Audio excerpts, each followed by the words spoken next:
Bismillahirrahmanirrahim. Assalamualaikum warahmatullahi wabarakatuh. Syederalun Menteri Pariwisata RI Arif Yahya menghadiri rapat koordinasi Dinas Kebudayaan dan Pariwisata Aceh yang digelar di ruang Aula Hotel Hermes Palace, Lampineng, Banda Aceh, Senin 19 September 2016. 774 situs atau cagar budaya, seluruh potensi wisata tersebut tentu akan menjadi magnet.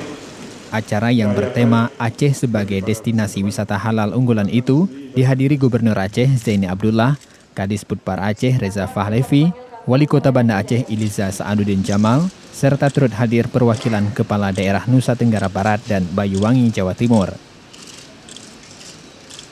Menteri Pariwisata RI Arif Yahya juga mengatakan Aceh sebagai salah satu dari 3 unggulan destinasi wisata halal Indonesia bersama Sumatera Barat dan Lombok, Nusa Tenggara Barat. Indonesia adalah wisata halal dengan tidak menutup atau melarang orang menggunakan istilah lainnya.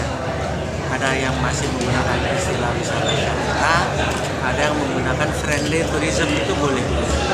Tapi secara umum kita sepakat menggunakan istilah.